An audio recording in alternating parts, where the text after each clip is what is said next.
he Okay, will okay. also make his own revelations. Thank you. Thank you for the clarification, Mr. Thank you. Chair. Senator Marcoleta is recognized. Salamat, Mr. Chair. Hindi ko na po nakikita si Secretary Boying Remulla, Mr. Chair. Meron po bang naiwan na USEC man lang ng Department of Justice? Anybody from the DOJ? Wala si PG. Padulyon ngayon. Anyway, he will come back at 1:30 to 2, between 1:30 and 2 p.m. Honor. Kasi kaya importante po ang aking itatanong sana sapagkat kaninang tinatanong ko siya, pinipilit niya yung opinion niya na kinakailangan talaga magsoli yung mga diskaya para tanggapin niya yung aplikasyon. Wala naman po talaga sa batas yun. Ipipilit ba ang opinion ng isang undersecretary o isang secretary ng Department of Justice samantalang maliwanag na maliwanag po ang requisites ng batas? Tingnan mo po natin ngayon, Mr. Chair, ang dilemma nitong dalawang mag-asawang ito. Narinig po natin ang supplemental affidavits nila. Sa aking palagay, very extensive revelation ng mga pangyayari na ating binubuksan ngayon. Ngunit dahil nga nagpahayag kayo ng opinion ninyo, ito po yung kanina pa pinipilit ko na parang na-discredit na sila kasi kung ikukumpara sila kay Bryce Hernandez, mas kapani-paniwala si Bryce Hernandez. Masasakripisyo ngayon, whatever is the quality o madidiminis ngayon ang veracity ng kanilang testimony. Ito po yung kanina pa gusto ko nang sabihin sana. Paano natin paniniwalaan sila ngayon kung nakapagpahayag na tayo ng opinion tungkol kung sino po yung dapat paniwalaan dito? For the record, Your Honor, naniniwala ako sa kanilang mga pahayag ngayon. Alam niyo, yung credibility, relative yan eh. At one point, si Bryce Hernandez, as I also mentioned, was not credible. He started becoming credible because of new revelations. Afterwards, he may not be credible again. Relative po yan eh. Kaya Hindi po. pwedeng, wala pong cast in stone na credibility, walang cast in stone, especially in a hearing like this. Yung pinakamaingat nga po na gagawin natin, minumungkahi ko, Mr. Chair, na huwag na po tayong magbigay ng opinion. Makikita naman po natin sa pagdaan ng in the course of our discussion kung sino talaga ang maglilinaw na makikita nating nakakatulong sa ating pagdinig. Ito lang po ang gusto kong sabihin. Pangalawa po, ang mga diskaya lamang ang unang nagbigay ng sworn affidavit nung i-float ko po yung paraan na maaaring makatulong sila ng higit sa pagtuklas natin kung sino talaga yung mga proponents. Wala namang iba eh. Sila yung nakipag-unahan. At dahil doon, naimungkahi ko nga, sapagkat yun naman ay nasa batas talaga. Nasa Section 4 po ng batas ng WPP. Kaya po namin sila kinonsider. Ngayon, kung sasabihin po ng Department of Justice na kinakailangan pa palang testingin ang kredibilidad, ang sincerity, yung goodwill, na wala naman po sa batas yun, paano po yung aplikasyon nila? So sa mga tweet, yung batas po, yung batas mismo na tinatadhana para sa mga ganitong klaseng pagkakataon, hindi po nabibigyan ng katuparan. Ang sinasabi po nila, kinakampihan ko raw ang mga diskaya. Hindi po, tuntunin natin from the beginning. I am very consistent. Ang batas po ang aking sinusunod, ang tinutuntun ko.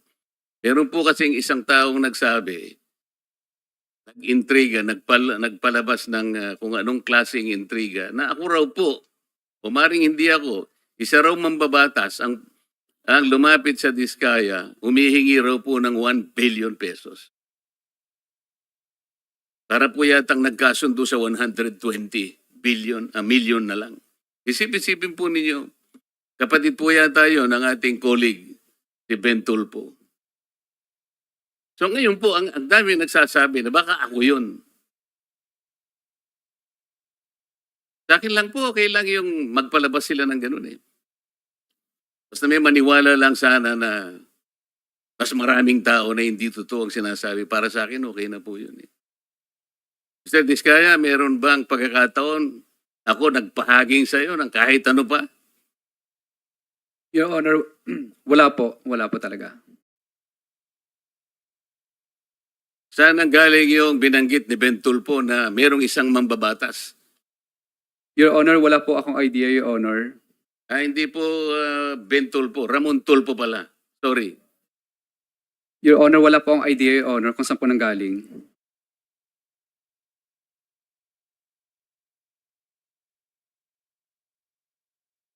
Balik po tayo dun sa sistema na gusto kong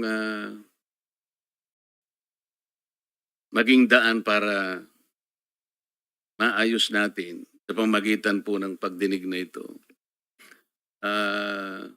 Secretary Bonoan o kaya si Yusek Kati, kung sino man po ang pwedeng sumagot sa inyo.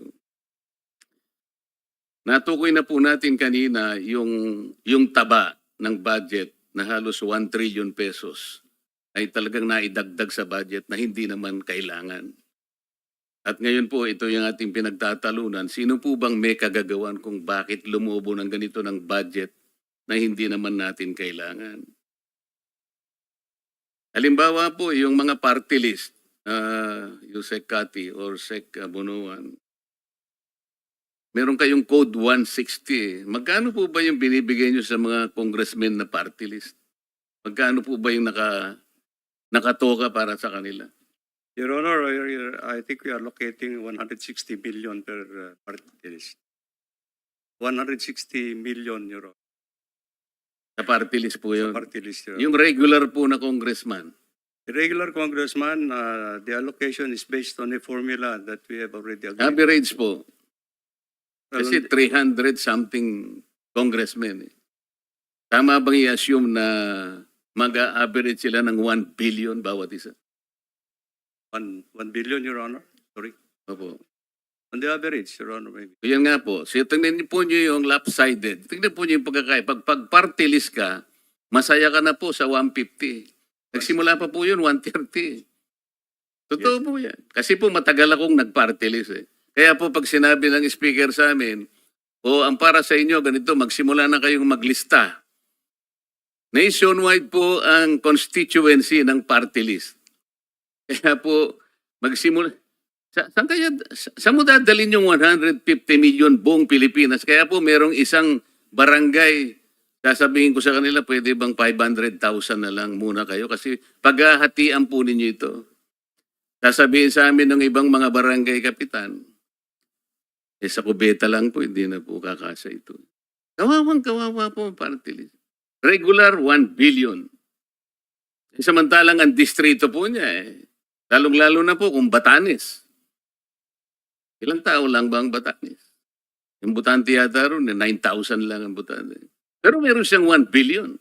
Ang party list, nationwide ang constituency, masaya ka na sa 150. Ito yung sistema pong mali. Hindi ko malaman paano po rin yung ina-allocate. Yung allocation po ang problema rito. Yung pong code na 143, USEC, para saan po yun? Magkano po ang nakatoka ron?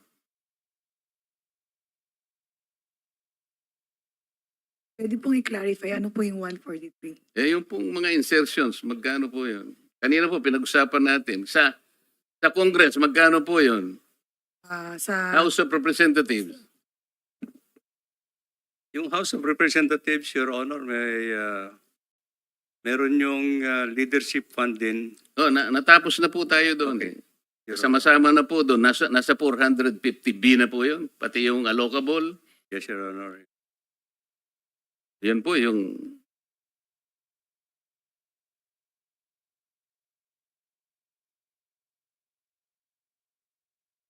Mr. Bryce Hernandez, para naman hindi naman ako masiro, gusto rin kitang tanungin. Kahit sinabi ng chairman nung isang nakaraang pagdinig na na-exasperate na sa'yo, sinabi sa'yo, incredible ka talaga. Kasi hirap mo talagang paniwalaan Pwede mo bang bigyan kami ng estimate sa flood control projects lang, 2023 to 2025, magkano yung value ng lahat ng flood control projects sa Bulacan? Sa distrito mo lang, yung first engineering district. Mabilis pong computation siguro. More or less po, kung 10 billion po yun, ang total na halaga lang po talaga nun is mga 3 billion lang po, Your Honor. Kasi yun lang po talaga yung ginagamit nating pang budget para sa construction po mismo. Sino po ang... Nagbanggit ka kasi ng dalawang kasama namin dito. Ibig mo sabihin, walang mga congressmen na involved? Meron po, Your Honor. Nabanggit ko na din po kanina, Your Honor. Wala kasi ako kanina. Pwede mo bang ulitin? Ang sinasabi kong involvement, yung katulad na binanggit mo sa dalawang kasama namin dito, humihingi rin ng porsyento. Opo, Your Honor. 25% po. Sino-sino sila? Si Kong Zaldi ko po. Hindi, sa Bulacan ang sinasabi ko eh. Nabanggit mo na si Saldi kanina. Isa mismong First Engineering District ng Bulacan. Your Honor, ang kausap po, ang Congress po namin doon nung 2022-2025, si ano po, Kong Boy Cruz. Kaya nga, sila rin ba ay ganun din ang patakaran, kumukuha rin, kagaya na sinasabi mo sa dalawang kasama namin dito? May pag-uusap po sila ni Boss Henry. Alam mo rin yung pag-uusap eh. Kasangkot ka rin eh. Magkano nga? 30. Hindi po, Your Honor. Ang alam Magkano? ko po, 15 to 20% lang po. Sino-sino sila? Yung congressman po na nung panahon pa yun, no 2022, si Kong Diche Pancho po, saka si Kong Boy Cruz po. 23, 24, 25. Sino-sino sila? Yun po sila po, Your Honor.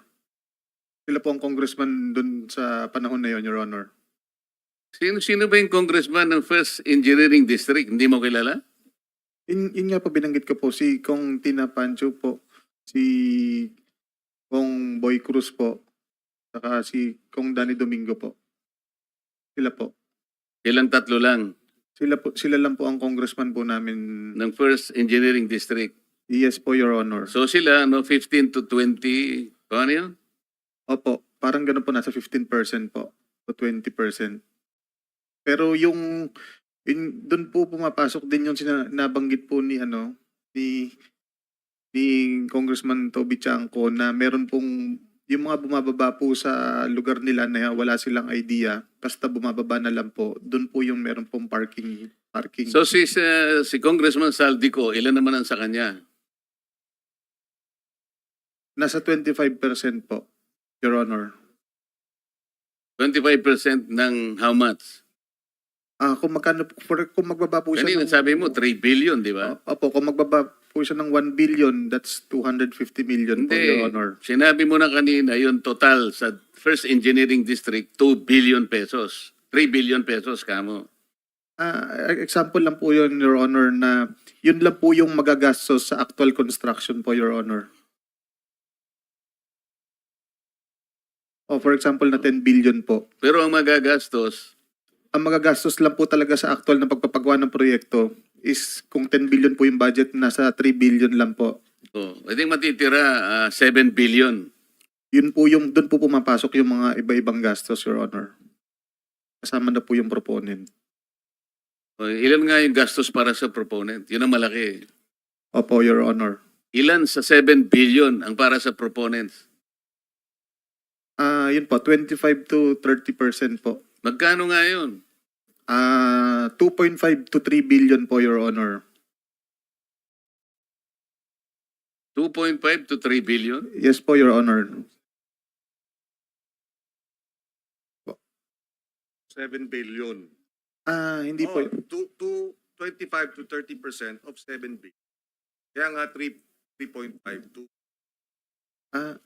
Your Honor, hindi po kasi, ano po, ang titingnan po kung magkano po yung ibinabang budget sa appropriation, for example po 10 billion, kukunin po dun sa 10 billion yung 30% po. So that's 3 billion po, yun po yung proponent po. Opo, Your Honor. So yung proponents, 3 billion. Opo, in short, 30% po kung magkano po yung ibababa. Hindi tayo nagkakaintindihan. Gusto ko kasing makwenta ilan lahat ang napunta sa mga proponents na sinasabi mo. Sabi mo merong congressman, tapos sinama mo si Saldico, tapos meron ka sinabi ritong dalawa sa amin. Ilan ba yon sa kwenta mo? Your Honor, ang congressman po na regular namin, iba po sa party list. Magkakaiba po sila, hindi po sila pare-pareho. Kaya nga, ilagay mo na lang kamo. Sinabi mo nga 15 to 20% eh. O ilan sila? 3, 4, 5? Ilan ba? Bali, regular na congressman po namin 3. Tapos may mga iba, marami pong nagpapababa ng pondo sa amin, Your Honor. Iba-iba po. Hindi lang po, senador at party list. Kaya nga gusto ko lang bigyan mo kami ng idea magkano talaga between 2023 to 25, sinabi ko na sa iyo, ang napunta sa mga proponents lang. Para magkaroon kami ng idea kung magkano ang nawawala. Your Honor, wala po akong exact figure kasi kung magkano po ang napuntang bobang budget 2022 to 2025. Kaya po nagbibigay po ako ng example na kung ang bumaba po doon is 10 billion, 30% po approximately ang napupunta sa proponent po. Naiintindihan ko yun eh. Kaya nga, kwentahin natin magkano nga lahat ang napunta sa proponents using your own example. 3 billion po, Your Honor. Lahat na? Yes po. Lahat na? Approximately, Your Honor, ganun po. Paano natin ngayon kukwentahin yon? Kasi, alam mo, narinig ko si chairman sa isang privilege speech niya, 2023 to 2025, yung pinanalo nyo sa nilustay yung pera sa casino, 2.1 billion yata. Okay? Si Boss Henry po. Hindi, bali sa privilege speech ni chairman, 2.1 billion na yung inyong pinatalo. Ngayon, sa proponent sabi mong ganyan, 3 billion. Po. For example lang po yun.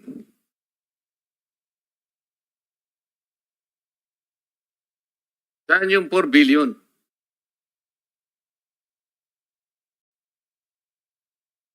Ha? Okay lang po ba ipaliwanag ko yung detailed na po? Eh kanina ay mong paliwanag ng detail, ngayon nagpapaliwanag ka ng detalye. Kinukwenta ko lang kasi. Opo. Kahit pa paano natin kwentahin, imposible. Pagkatapos sasabihin, ikaw ang most credible.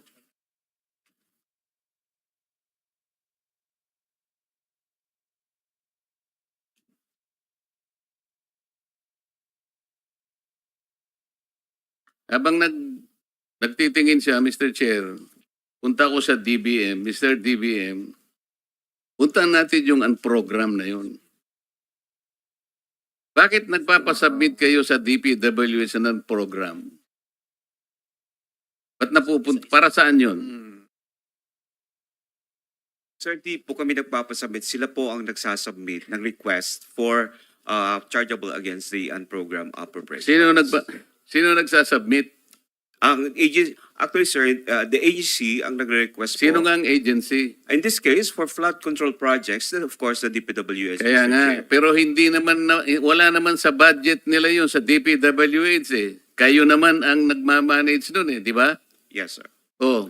Sir, a special budget request, of course, is being submitted by DPWH, who is signed by, of course, the Secretary of the DPWH. We have that request, Mr. Chair. Yun na nga eh. Ang sistema nga ang gusto nating korekin eh. Hindi naman mag-a-appear sa budget nila. Bakit sila nagsasubmit sa inyo? Ba't kayo naman tinatanggap nyo? The Pwede nature, naman kasing wala na yung program eh. Ang ibig ko sabihin eh. yeah. The nature po kasi ng unprogrammed fund po is during the submission do sa sa NEP, wala pa po talagang list of projects. Being the NEP, rather the unprogrammed appropriation, is Alam na a po standby namin fund. yun. Do not preach to the choir. Okay, sir. Okay? Ang sinasabi po namin dito, yung sistema kasi dapat nating ayusin. Okay. Napakaraming mali. Ito po, napalitaw na natin. 1 trillion ang taba sa budget. Hindi kailangan. Cholesterol. Kasama dyan yung unprogram. Di ba? So ang tinatanong, pwede namang walang unprogram, di ba? Kasi kasama sa taba eh. Kung katawan ng tao yon, ang pinoproteksyonan natin sa katawan natin yung cholesterol, hindi ba? Sir? Yes, Mr. Chair. Oh. We leave that to the, of course, wisdom of the Congress, Mr. Chair, because Hindi Of nga, course, the net pabayaan is mo being na yun. Sinasabi ko nga, hindi naman kailangan talaga eh. Ina-address natin ang mali sa sistema. Kasi, uulitin ko sa iyo, hindi man kailangan, kasi ang DPWH kasi, siguro, ewan ko, sa takot nila siguro, baka mamaya guluhin yung kanilang nailatag, bigyan natin ng kailangan may allocable. Nakisama ulit tayo. Oh, may leadership na naman. Kaya po lumulobo ng lumulobo eh. Bakit itong lumubong ito, itong 1 trillion na to, ang mga proponents po nag-aaway-away dito, alam nila lahat nila na ito ay excess. Ito ngayon ang kanilang talagang nilulusob. Ito yung ipinapark. Ito yung sinasagasa na sinasabi nila. Mr. Chair, iba po kasi naman yung nasa NEP na programs kaysa sa program. So iba po yung proseso, what is being proposed by the DPWH, that is with the listing at saka mayroon na nasa DEP. The program, Mr. Chair, is wala pa talagang listing yun because the nature of its fund, it's a standby fund. So wala pa po talagang listahan po. Ang kaso nga, yung mga proponents, ito ang tinatarget. Di ba? Okay. So in that case, Mr. Chair, it's not with us, the DBM, because it emanates from the Congress po kung ano yung nilalagay po doon sa nililipat nila sa Yun nga yung hinahanap yun. natin, yung mga proponents. Ito, sinabi na ni Bryce, si Saldico, isa sa promoter.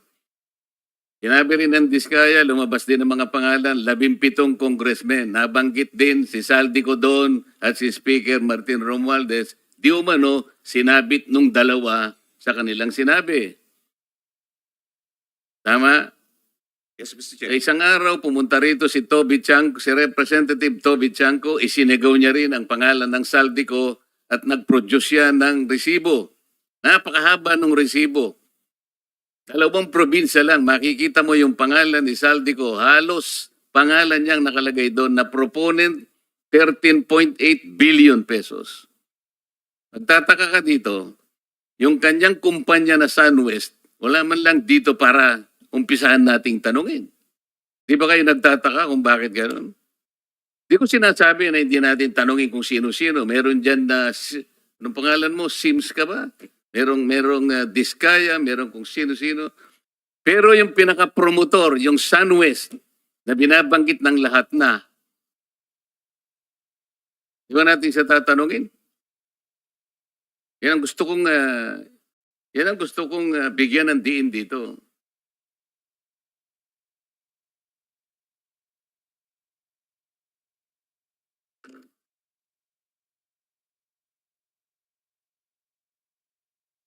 Ano yata si Mr. Chair? Sino po ba? Ikaw bang, ano po? Yes. Mr. Chair, tatawagin ba natin si Mr. Chavit Singson sa susunod nating... We will advise that to the chairman. Mr. Chair, kailangan siguro sapagkat siya din ay nagsiwalat. Hindi natin alam kung ano yung nasa likod ng kanyang pagsisiwalat na yun.